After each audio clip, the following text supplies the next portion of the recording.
It's a beautiful walk. Welcome. Thank you for having me. This is fun. We've got some stems. We don't have many, Yeah? which you have. I like it. Obviously, bass, drums, guitar, vocals, keys. Yeah. That are really loud. And then the track. Do you want to put some up and have a little fiddle? Yeah, what do you want to start with? Should we start with the end? The end. Good place to start. I love the riff. Thank you. I love the rush drums. Yeah. 2112 at the beginning. Yeah. It's really cool. Thank you very much. Play this on your dad's Frankenstein? Yes, I did. It was the one thing I did. I usually like to bring it out at least once throughout the recording process, just to have it there. And it, rush. Oh! The bass too.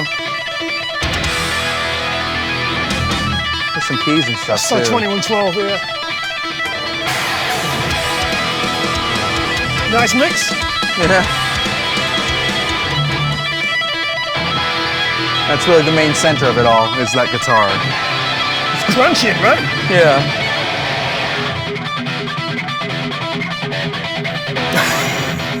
It's a moment, right? Probably. The vocals right there.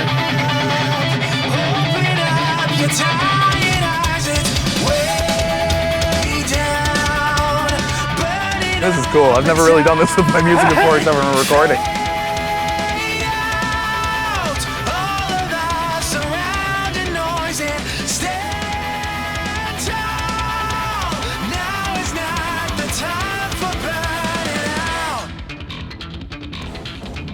Slap bass. Yeah. I've always wanted to fit a bass, slap bass part into the song. Right, tell me how these kick drums.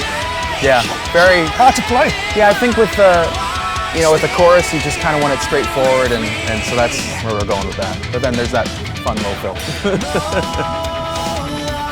And when it comes to teaching this to the band, are you like, this has to be this way? No. You I think it's really important that the bands feel themselves, and I think I don't think I've actually ever said, "Hey, you're playing that wrong." I think it's important that they feel themselves in the material. So yeah, they're the best.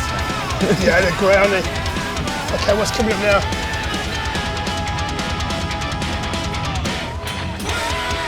I love that kick. It's so loud in the mix. Yeah, it's a combination of sort of a, because we recorded the tape, so there's that vintage aspect where it's very. You recorded the tape? Yeah.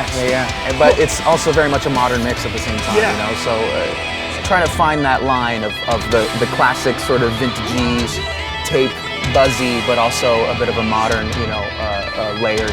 Yes, I think you have. What's coming up? Trying. That's the solo. Should we listen to More this tapping. Yeah.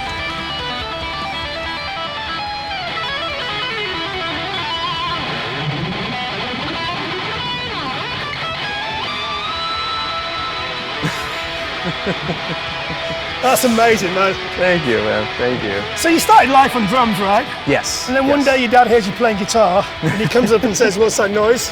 No, it was the drums mostly that he was always like surprised at what I could do, and then I learned how to play guitar for a talent show in 12th grade, and just it was really a bunch of just self-taught moments of just trying to pick up and play what I wanted to hear, yeah, there you go. That's pretty metal-y. Yeah. Double kick. It's so fun to hear by itself. Love that, love it. And obviously you were a drummer to begin with. Yeah, 9 years old. So do you start the tracks on drums? To record, yes. When I'm writing, usually it's guitar. Guitar. But yeah, in the studio, we'll have the demo that I'm playing to, and it'll be I'll play drums first, and then we'll do bass, guitar, and then live in vocal and guitar solo land at the end. So when you cut in the drums, you've obviously got a guide guitar from the demo that you're playing to, or is it just in your head? No, we're definitely playing to the guide I noticed track. on the record these bits where you leave hi-hats, like countings and stuff. Yeah. I think it was really important this time around to make it feel really live and in the studio. So I left when we were editing the record, I was like, make sure you keep in a lot of studio noise. I want it to feel like you're there. And it was 5150, right? Yeah. So you grew up in that place. Oh yeah. It looks posher now. Has it had a No, it's bit of a refit? Or? It's very. The only thing is, it's got a newer, although ironically older, board. What's that, an 88? We got a Neve in there. But everything else, it's the same vibe except maybe a flat screen TV instead of the tube TV that didn't work. Really? Yeah, even when we had to replace some flooring, and I made sure we sourced the exact same 80s parquet flooring to put in the same spot because I just don't want to lose the vibe at all. That's the important thing, is that it looks and feels exactly like it did when it was built. So Uncle Al's kit, that would have been recording in there as well, where you recorded yours, or did they record drums somewhere else? We record everything in there. I used my own kit. Yep. It's a Ludwig Vista Light 40th anniversary kit with a 24-inch kick and 16/18, I believe, on the toms. What's the snare for too? The snare was, gosh, Al actually let me borrow like a handful of snares for this one. Elvis is the one who gets really into the details. I just hit the stuff. And Al's snares are he had a strange snare sound, didn't he? Yeah, very not much snare underneath. Very him. It's very him. Quite tight. Wound up. Yeah. And sometimes his toms sounded like electric toms as well. Yeah, they were for 5150. Okay. And the one before 1984, they were They were roto electric. toms. But that was just because there wasn't enough space at the time. They hadn't expanded on the Really? property yet. So yeah. So you put your drums down, the long end, so it's fired across a long. Yeah, long basically it's in this area. So we have mics in every room, so you can kind of get that as much of an echo or reverb as you can. So yeah, it's with a wide open area. And you're pounding the shit out of these drums, right? A little bit. You're no tickler. Yeah, no. I like to hit it really hard to the point where it's funny. I always end up like hurting myself a little bit because I play drums like I've been playing them and like I'm all ready to go, but my body isn't really ready for me to do that. So it's like about 5 days and then I'm done and my hands are just raw. You get bruises here as well. Oh yeah. I actually from the snare. I was thinking of getting a tattoo of a snare drum right here because I always get a bruise there. Most drummers I work with have got the bruise. If you're too shy to answer this question, that's fine. We'll edit it out. But I can count on one hand how many musicians have stepped not out of their parents' shadow, but have evolved and have made it on their own. Maybe less than one hand. It's a really, really, really rare thing. So first of all, congratulations and well done. Thank you very much. And I don't know if you're conscious of how you managed to do that, or whether it was subconscious, whether you just worked hard, or whether you're just really good. I mean, I don't know. It's all come together, and you've managed to do that journey musically. But there's this thing that we use in football analogy over here, soccer for you. Soccer. And if a soccer player's going through some shit in their life, whatever, we say they kind of do it on the field, right? They bring it to the pitch, and they prove themselves on the field. Yeah. And I think that's what you've done. We like to relate it to hockey, where Okay, it's like tell me a hockey analogy. once you're on the ice, that's Right. when it matters. So you've got on the ice, and you've been on the ice a lot with the band. You've toured a lot. You've recorded. You put out a lot of work. Yeah. And you put a lot of work into it. It must be like, this is like your happy place, your solace. This is where you live. It's the thing that gives me purpose, man. I don't know what I'd do without it. I think it's helps keep me sane. Yeah. I think music's like that for all of us. It's the best. It really is. Yeah. People say it gets you through some tough times. It really does. Yeah, it really does. Creating it gets me through tough times, and I've had many a time where listening to music just makes everything better. Another tough question, but I ask this to all creatives, whether it's music or anything else. When you've been so involved in the process, really involved in the process, kind of in a Prince way. Yeah. Can you ever just put it on, sit back, and enjoy it for what it is? Yeah. Or do you see the process or hear it? It's a funny thing. Sometimes you get lost in the sauce, so to speak, and kind of hear the imperfections or the things you wish you would have done differently. But it's really funny. We actually we had a recent single come out. I Really Wanna a couple days ago, and I listened to it, and when we release it, it's almost like I'm able to take it as a first listen again. It's really weird. Like, so you can enjoy it. I can put my head space to like where somebody's just turning it on. It's like, what are they hearing? What are they listening to when they listen to this? And I can almost trick my brain into thinking I'm hearing it for the first time. And I don't know. I like to just kind of lose myself in listening to it, because at the end of the day, I make music that I want to hear. So yeah, when you say that, I can definitely listen to it. Hell, there's sometimes where I don't listen to the first record or the second record in a while because we're always touring. Yeah. And I'll go back and listen to it and be like, you know what, this is pretty good. I'm happy with it. Yeah. Do you want to give us do you want to show us a riff? Well, there's two riffs, right? Yeah, there's two important parts. So there's the intro, so to speak, which is that tapping thing. Yeah. So it goes like this.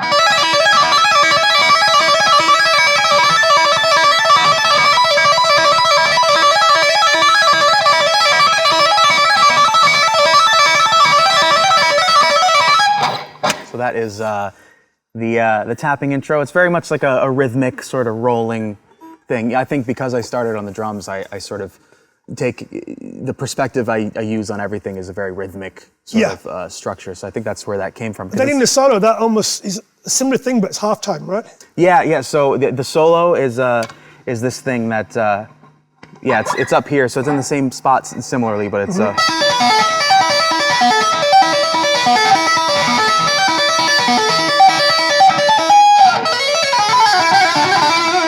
and then I need a pick for this. I didn't you don't have a pick? Oh, yeah. I have the pick. And then there's this part that goes...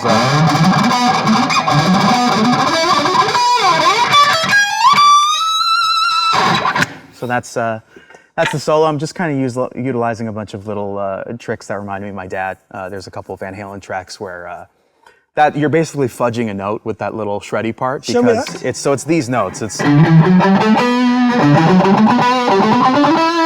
And so you're not really even hitting a note per each strike.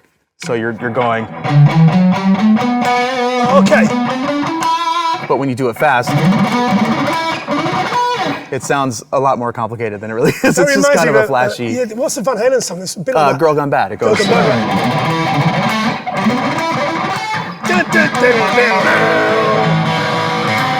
Yeah. So yeah, it's the Girl Gone Bad riff, but also, I mean, that's very much how I relate. I guess as the Van Halen spawn is, I look at tapping in two different ways. There's either the eruption tapping or the hot for teacher tapping. So eruption is you're basically just bringing the nut to where your finger is and you're just barring. Yeah.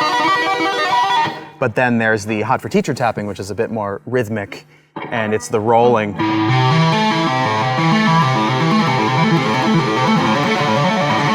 So this is very much. Can you do the end bit? Can you do the rundown? I haven't done it since the Taylor Hawkins story. It's like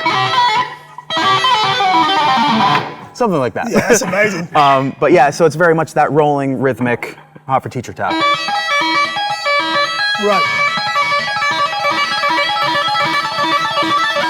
But my favorite part of that intro was a mistake, or not really. It wasn't intended. It was. It's the part that happens with the stop before the first verse, and it just kind of sounds. It's funny. A lot of people said, and I understand this because of who my dad is. They were saying it was a lot like Mean Street, right. Which is incorrect.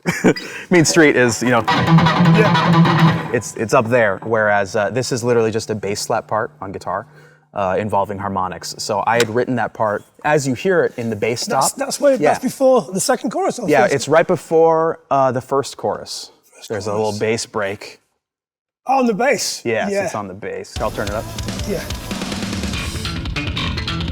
Oh, I see. So I had written that as its own sort of part, and when I was showing my producer, Elvis Basquet, in the studio, I was like, hey, so it's a bass part, and it goes, and he goes, that sounded cool on guitar, you should do it in the song, and that's how that part came to be. So you wrote on bass, and it ended up on guitar. Yeah, well, and also in that one spot, but that whole part for that first verse, it is this on the guitar. So it's very much a slap. You're slapping and you're popping with these two fingers. So it's.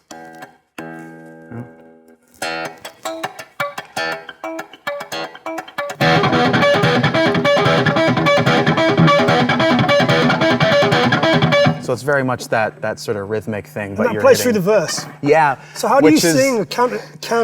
I didn't think about that when we were recording it. There's a lot of moments with Elvis where I'm like, how the hell am I supposed to do that live? And he goes, that's a problem for future you. Don't worry about it. Not my job. But when I was writing the lyrics, the whole time I had a guitar in my hand, so I was just trying to see if I would be able to do it. And when I realized I could, I was like, yes, it's gonna be tough, but I know I can do it. And so before this last tour where we played it for the first time, I was sitting on the couch and I was basically,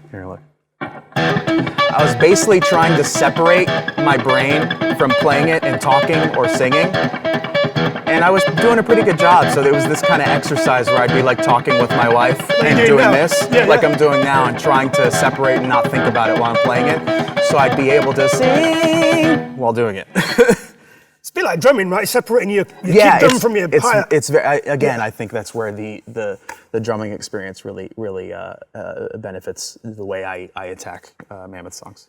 Another thing that your dad did in the writing process. Yeah. This is what kills me about rock bands, by the way. and rock critics and rock fans often focus on the technique and not the writing. You get with bands like Rush, it's like, how good is Neil Peart? Yeah, not only a great drummer, and Alex is not only a great drummer, they wrote those parts Exactly. as well. Right? And I think that's the big thing where people tend to lose focus. And Yeah.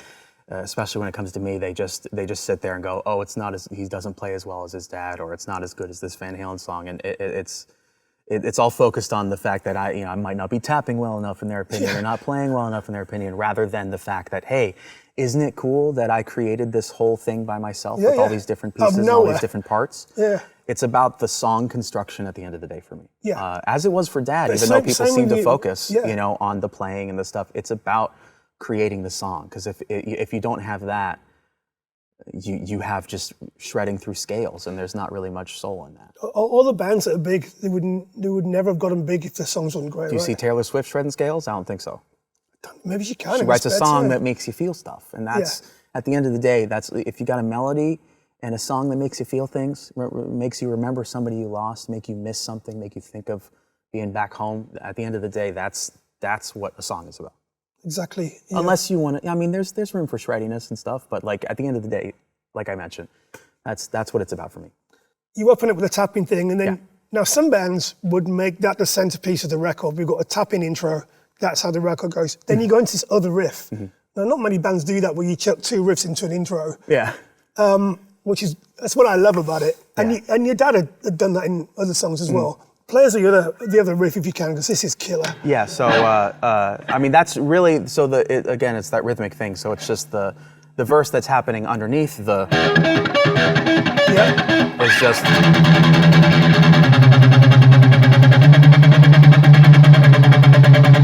So it just kind of, again, it's creating that percussive sort of thing. That's what the kick drum does. Exactly. In the second verse. Oh yeah, no. For the chorus, that's just straight power chords.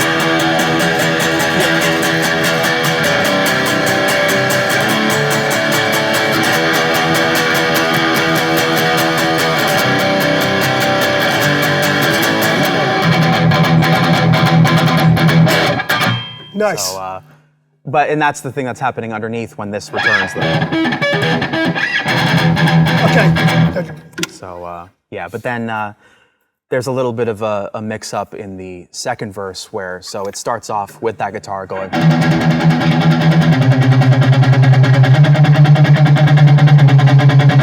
But if you look at the second verse and what the drums do halfway through it, it kind of adds this extra.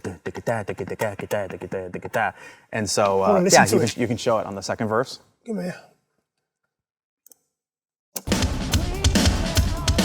Yeah, it's halfway through here.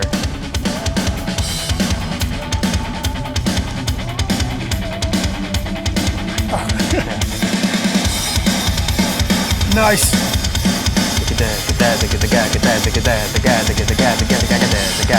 And so what the fun thing is that guitar. Oh, that's picking out. Basically, so I'm doubling that rhythm, so to speak, with that initial verse, which is right.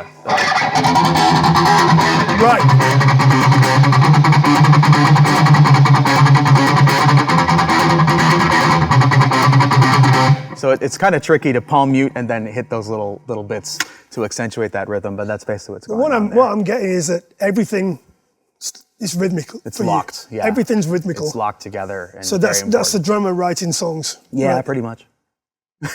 Sorry for the interruption, but I just want to ask you to press subscribe if you like the show, and we can make more. Simple. Right, back to the show. What was your nickname in school? Was it Wolfie? Well, Wolfster? yeah, the Wolfinator? Wolfie, the Wolfman? Yeah. Or Loser. Loser? Nerd. Yeah, no, we all had a little bit of that. Let's talk about the new album, and the genesis of the three albums. Obviously, the first album was a gestation period of quite a few years, and then it came together as that first record. Second album, I would say slightly darker in tone. COVID, obviously, you lost your father. What was perhaps the artistic starting point for the end? We had the amazing opportunity to open up for Metallica on their most recent tour. The last two shows took place in Mexico. I had a traumatizing panic attack on that first flight there, because I knew the elevation of Mexico was really higher than any place I'd ever done a show before.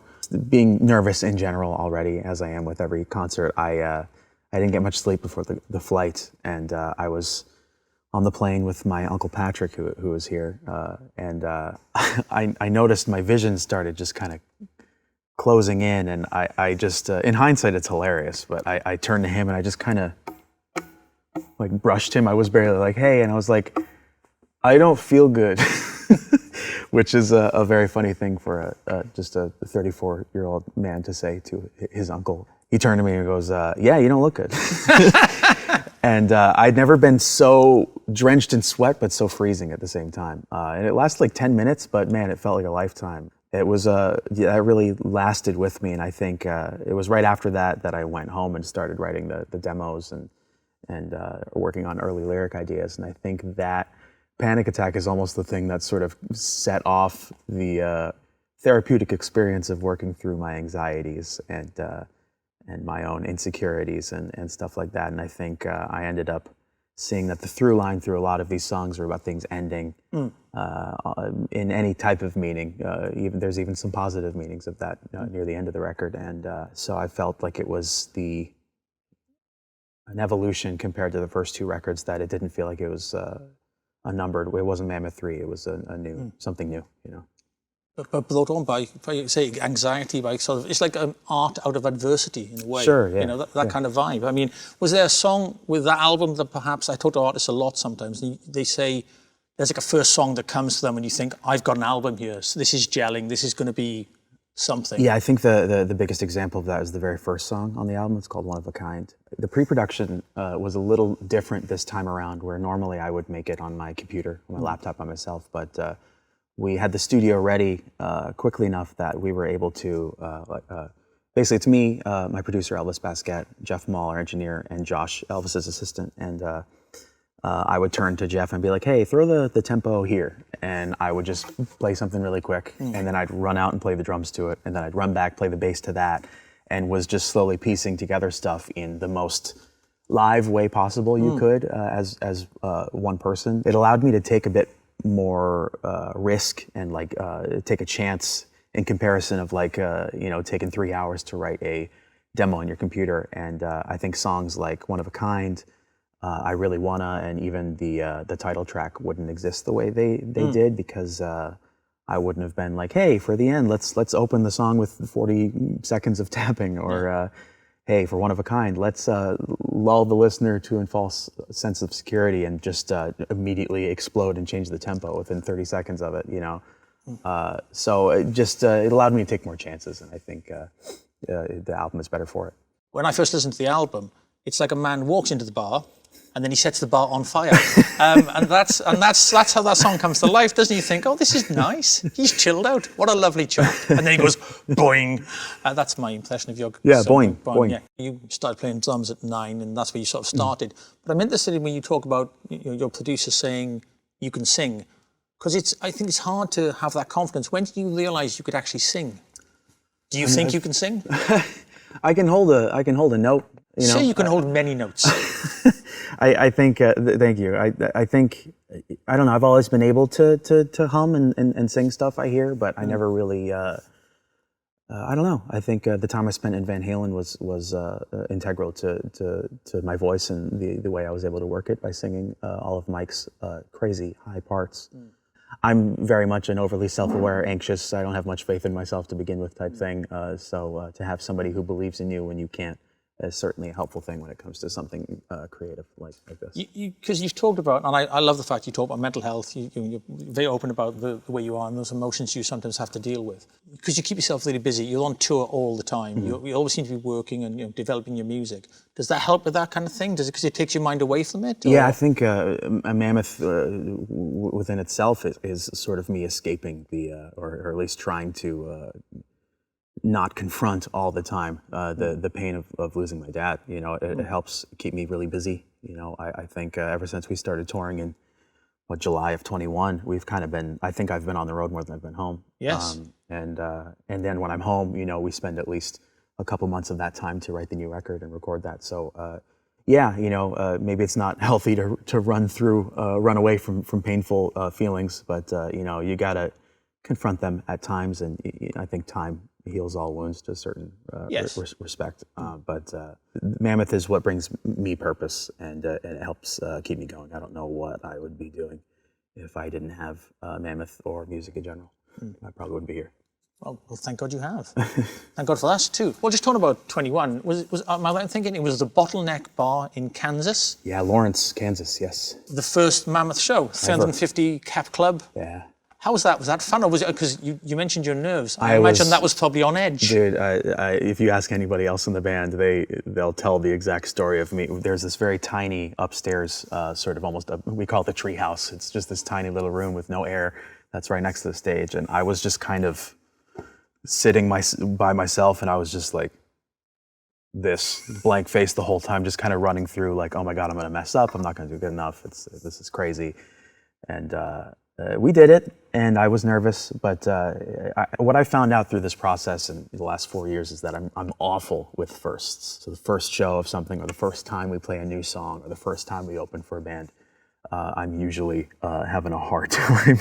But you got to push through it, and you can't just be like, hey guys, I can't do the show because I'm scared. So you just have to do it. You think about the size of the shows you played with Van Halen. You think about the size of the shows you played with Monte as well, another great live band. Reducing that down to 300 people, that was much worse as an experience? Yeah, also because I think in those projects that you mentioned, I'm not even kind of the main focus. People at a Van Halen concert are there to see Eddie Van Halen. They're there to see David Lee Roth. At a Tremonti show or Alter Bridge show, they're there to see Mark Tremonti. I'm just kind of in the side playing bass. Yeah. But when it's Mammoth, I need to be at the front representing the material. And that's, I'm a very introverted, awkward guy, not very socially skilled. So that's where a lot of that anxiety comes from. And, Have you thought about doing scissor kicks on stage? Who'd want to do that? So obviously the first album, going back to the first album, which I love the first album, it took a long time to write, to develop. Then, so your nerves must have been on edge when you released it to the world. Sure. Yeah, I think, I don't know. I think considering, the lineage and everything, it really is, it's tough to try and find your way on your own, to try and make an artistic statement on your own and be judged at face value. It's a very difficult, almost impossible thing if you know of me or of my father or of Van Halen to some degree.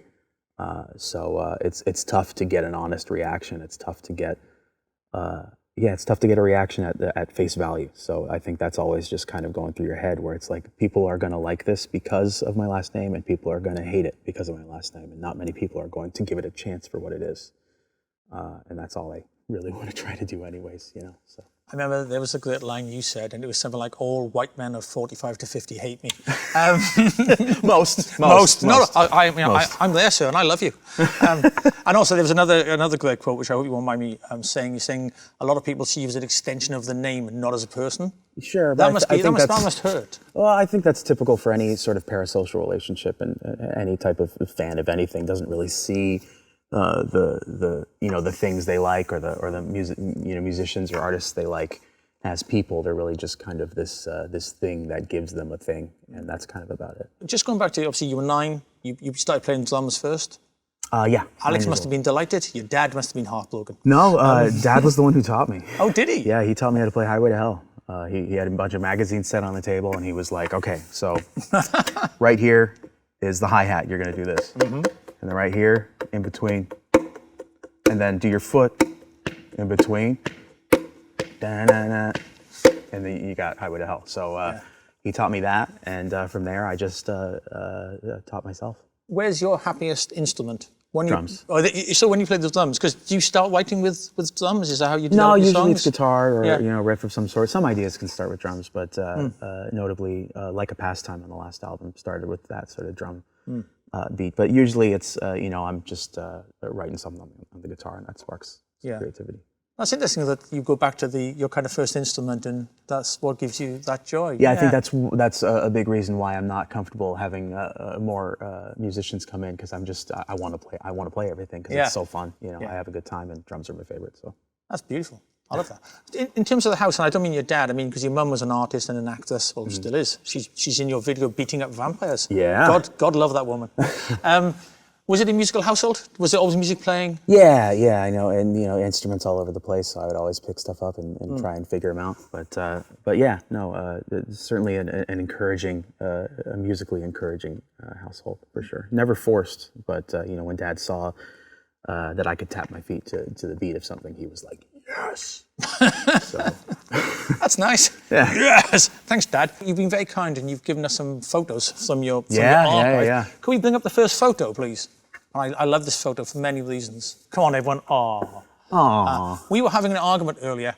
Whose hair is that? Is that Dad or Mum? Both. I mean, have you seen pictures of them in the 80s? Say they look like a beautiful siblings. Yeah, I mean it's both there. I mean, look, there's his hair right there. So yeah, I was going to say. Well, I actually thought that was your mum at first. I really did. And you seem to be wearing a wig. It's weird to see a child wearing a wig. Yeah. So how old are you here, and what is happening? Is Dad showing you the C code? I'm still in a crib, so I hope I'm like 1, 2. Less. I don't know. What's the appropriate age for that? I don't know. Well, for playing guitar, I think it's 18.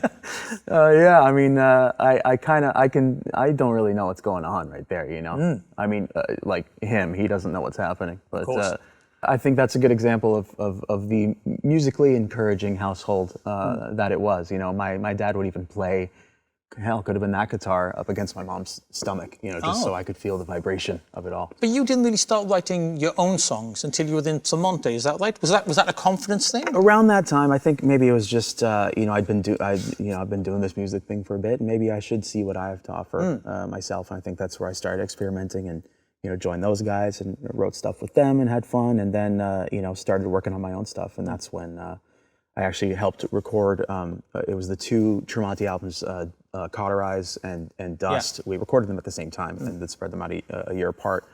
That's Elvis Basquet produced that as well. That's where I got to see him, how he works, and realized that I loved the guy. And so I, pulled him aside at one point and showed him some of my demos, and he was really interested. So that's when we started working together after we recorded that in the top of 2015. Was Mammoth one of the first songs you wrote? Am I right in thinking that? Mammoth 1. That was the title for the song Mammoth off the first album. So I guess I was just writing it with intent for that. Yeah. That's a great song. I mean, it's a fully formed song. Yeah. How old were you when you wrote that? That was probably 2013, 2014. So I was, 22, 3. And was it like it is now? Were you doing everything on your own? Yeah. Arranging, producing, singing? No, well, Elvis being the producer, but yeah, playing and singing everything, yeah. This is your best and most cohesive album, isn't it? I would agree, yeah. I think I would hope so. I'm definitely the most proud of it. Not that I'm not proud of anything else, the other 2. I just think this is the most, I think, realized, mature, confident Mammoth record, yeah. What a track, huh?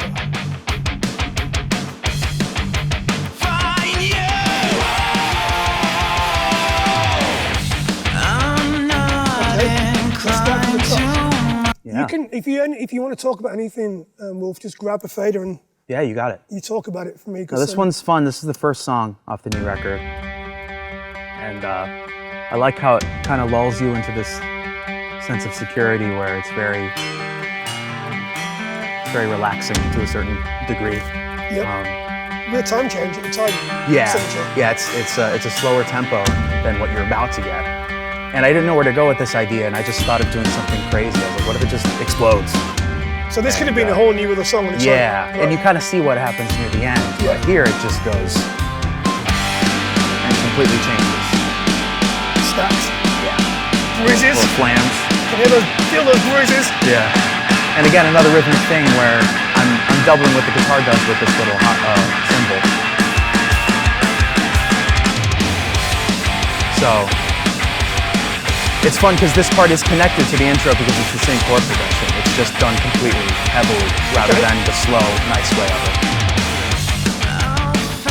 I love that kind of Foo Fighters tightness. Super. I'm definitely wearing my Foo Fighters influence on my sleeve with this one. For sure. Right now. I love that bit.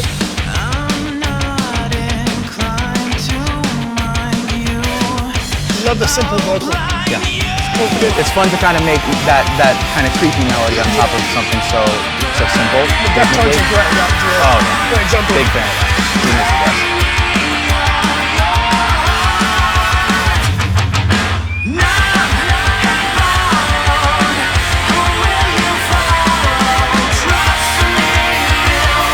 lot of layers, very Foo Fighters, octaves, and high stuff all over it.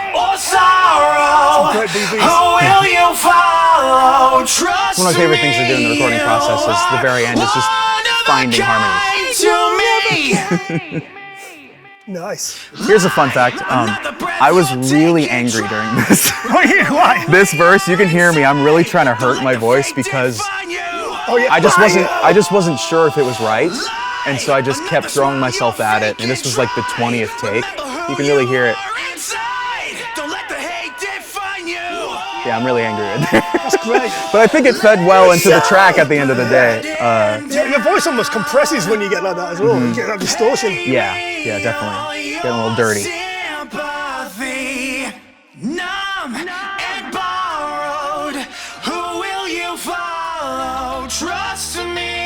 I love hearing it like this. This is crazy. I haven't heard it like this since I recorded it. I love that. Yeah. There's another BB in the middle there, isn't there? Yeah. Stepping up. Trust me, you are one of a kind. It's not pretty when you talk like that. Yeah. You're not pretty when you're talking I like the that. minor major thing It's that not happens here. pretty when you walk like that. You're not pretty when you're walking like It's a that. fun little back and You're not forth, pretty when you're which kind of talking mirrors the like theme that. of that main riff You're going not major pretty or when minor you're the whole walking time. like You know? that. Hey, look, We look. know that you're better than that.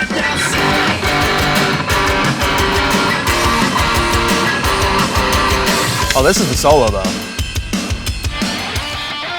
Yeah.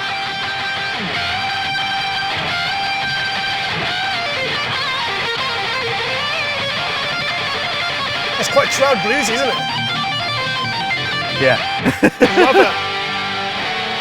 Oh, See all the layers. wow. Oh, fun drum solo. Sorry. Wow, I love that. Let's do that again. Someone's Brian May knows guitar bits before the drum. Yeah, it was fun to not do something overly crazy kick drum wise and to kind of focus it on the, I was kind of really thinking of like Taylor Hawkins for that, you know? Definitely being very fooey with this whole track. That's so Queen. Yeah, Brian all the May. different octaves and Someone's singing. Mime it, ready? yeah. That's cool.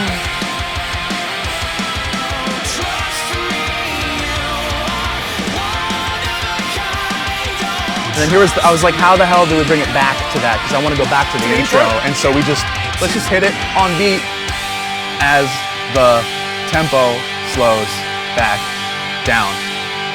There you go. And that's how you get back down there. Yeah. It's the first time I've ever done anything like that, so it felt really Did you do that fun and live or did you experimental. just slow down and click? No, I made sure it was like the exact tempos and how we reached them. So it was to the Obviously, to the when click. you're layering up yourself. Yeah. So this is the intro. Yeah. It's kind of the intro realized into its own idea. Beautiful vocal there.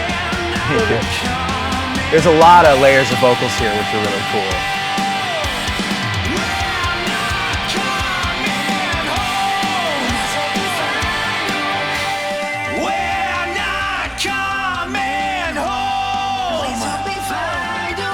Oh, I like the phasing. Yeah, super phasery Yeah, on quite that. like Jellyfish.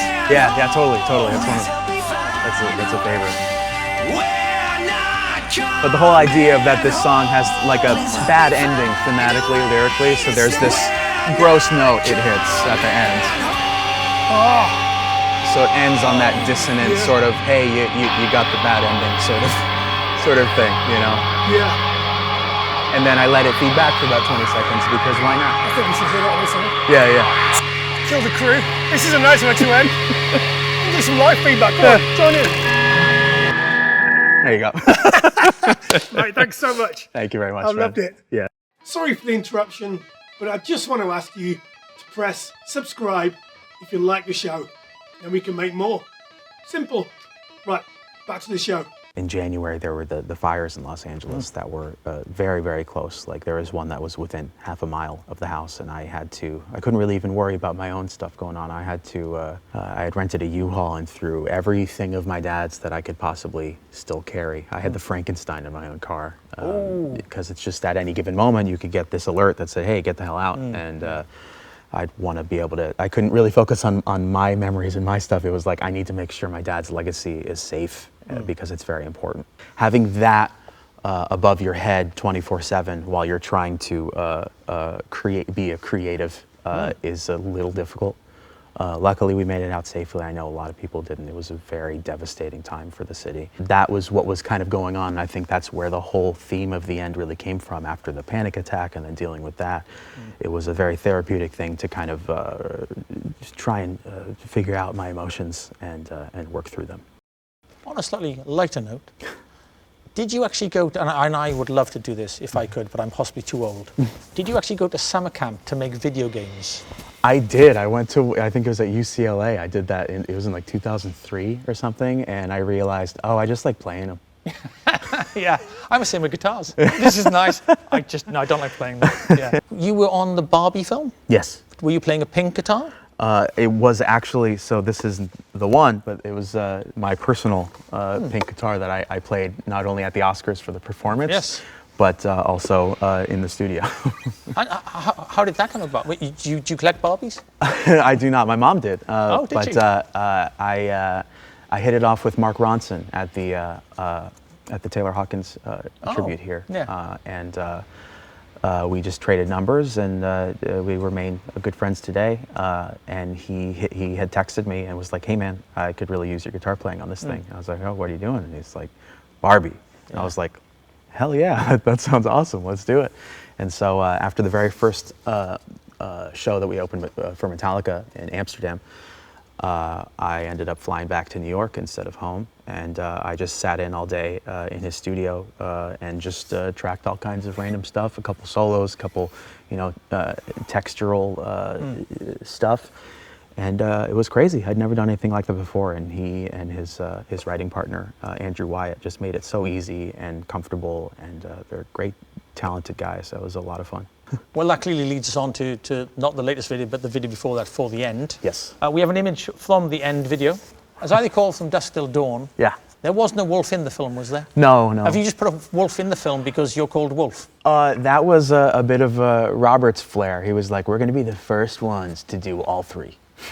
Vampires, zombies, werewolf. And also, it shows me that you like working alone, because you don't just fire the band in the video, you kill them. Yeah. I remember the first time I saw the video and I was like, good God in heaven. It was like, wow. Also, you know what it's missing though?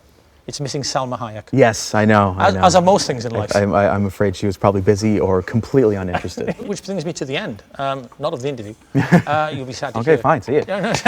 Thanks, dude. But I love this album cover. I love the Flameheads. Is that what it's called? Sure. Whose piece is this? Moon Patrol. He's an artist on Instagram that I found a few years ago, and I've just been following him and was a big fan. I saw this in one of my creative moments when I was writing the lyrics, and it just was incredibly inspiring, and I thought was a really wonderful and bold representation of my thought process and my emotions during the creating of the record, and just that panic attack and just that feeling of like things being over, even if they might not necessarily be. I just thought it was a really beautiful, bold, different direction, and I think that was important because this record as a whole feels like a different direction from the first two. Dropping the WVH, on the first one, new art, and then it just felt like the right move. Could we get up the third photo, please, from the family album? Now this, you look like you're about to start a fight. Yeah. Just back from Amsterdam. Who wants some? I've got to be 13, 14. That is upstairs at my mom's house, and that's actually my first drum kit I ever had. That's an Everplay kit that my dad bought for me on my 9th birthday, and wow. I still playing it. And it's fun. You can't really read it at all, but that note that's taped behind me on the wall is something my dad wrote, just because he was a very loving father, and it was just this kind of thing where he was just kind of, apologies if I'm not allowed to say this, but it was just talking about how I was the shit and how proud he was of me. So it was just a nice little mantra. Do you have any idea what you would have been playing at that point? What would have been your song of choice? At that time I was 7th grade, 8th grade. I was jamming with my friends. We were playing a lot of The Hives, System of a Down, The Strokes. Was this when you were in the Vents? Was that Oh, the band called? Jesus, yeah, you know that? I know it also. Oh, gosh. So because I know that because I know that the Vents. Wow, where did you dig that up from? Holy crap. I am the devil. Let's move on to another picture then. This is obviously you with Van Halen. At this point, no offense, you look like you've never shaved in your life. or indeed, ever will. I hadn't really, man. Barely 16 there, barely. What's it like being 16 on tour with Van Halen? I know it's a stupid question. Yeah, I don't have anything to compare it to. No, I suppose, yes. You know, yes. It felt normal at the time, I guess. I mean, I was aware of how abnormal it was, but really I was just there for my dad. My dad was newly sober, had a noted, problem with addiction, and he needed me there. There was an interview on CNN back in the States or something, but I remember he in his own words, he was like, if I could turn and see my 16-year-old son, killing it, then why can't I get my shit together? So I think it did help him, and I was very much there to keep him well. There was a quote at the time, and you said, and you were talking obviously about this period, and you said it wasn't even a father-son thing, it was like a best friends thing, just kind of keeping an eye on him. For sure. But, well, you toured with Van Halen obviously a few times. Yeah. Did you enjoy it at all? I mean, was it fun? Yeah, absolutely. I think, I did everything I could, no matter how many people didn't like me, to really give back to the fans. That's why I called, I was the one who called and brought Dave back to begin with, and I thought, I was the one making the set lists too, so I did everything I could to get Dad and the guys to play stuff that they hadn't played before in a long time. So I think that's how we ended up on those tours, playing stuff like Drop Dead Legs and even Dirty Movies in a Simple Rhyme, stuff that I don't think Van Halen really ever played. So it was fun to just try and give the best show possible. Witnessing everything that my dad had to live through, and because he just wanted to play music, man. There was never a desire for drama. He just wanted to play guitar. And at the end of the day, I just want to make music. Why can't you just make music and have a good time with people you love? And we have one more photo. Can we put up the last photo? This is just very pleasing. Now I call this blue steel. Blue steel in the desert, ladies. I mean, you look gorgeous. Thank you. You're welcome. It's your photo. Do you like this part of the job, as it were? Nah. In a nice way. You know what I mean? The most comfortable photo shoot I'd ever done. I've recently lost 60 pounds. Wow. Weight has always been a tough thing for me, being the emotional nutcase, basket case I am. But so yeah, this was certainly a liberating moment in my career to be like, hey, you know what? This is me, and I'm a bit more confident and comfortable than I was maybe 2 years ago. I mean, you could see this guy walking into a vampire bar and walking out again, which apparently was the case. We do a thing called show and tell. We've asked you to bring something along. What are you going to show us? This is just something I have with me at all times, which is, not that. It's okay, it's okay. We'll buy a new one. This is just something I have with me at all times. This is a titanium ring with my dad's thumbprint on it. Wow. And it's been on stage with me every single show I've ever played. Oh. And then this necklace is a necklace with my dad's thumbprint and his birthstone, January, and his ashes are in here. Oh, my heart skipped a beat. It really did. It's a challenging thing, losing somebody that is so close to you. I would like to think that at some point I was a bit more spiritual, but I think when you lose that somebody that is so important to you and you don't feel them anymore when they're gone, you start to not feel that spirituality too much anymore. So even if I'm not feeling that or a connection to him at any moment, at least I can say he's still always with me, even if I'm not necessarily spiritually feeling that. So I think I also had just gotten, I guess a little part to it, I just got a tattoo of his handwriting. He had written me a Christmas card where he gave me one of his guitars, it was his backup Kramer, like one of the striped ones. And he wrote "play the hell out of it" in it. And so I lifted the word "play," and it's right there. Oh, that's beautiful. And it's funny, it's really cute because he used a red and blue marker to almost create this 3D effect. So my tattoo artist did a wonderful job doing that. So yeah. That's beautiful. And I know you're saying you're not spiritual in any way, but this album feels kind of he's fired. I know you're saying you're not spiritual in any way, but this album feels kind of spiritual. It feels more like a celebration than perhaps the other two. Is that fair? Sure, I think it really is just That's the thing about making art and songwriting for me, is that it is a very therapeutic process. Especially lyrically is always the toughest thing for me, because you have to kind of go to places you don't necessarily want to be in a headspace, but I feel like you have to go there in order to have art you're proud of. It's beautiful. It's a beautiful album. It's a great job. Thank you. You've done such a good job. And The End is in stores October 24th? October 24th. Look at us. Wolfgang, thank you so much. Thank you very much, man. Song cake.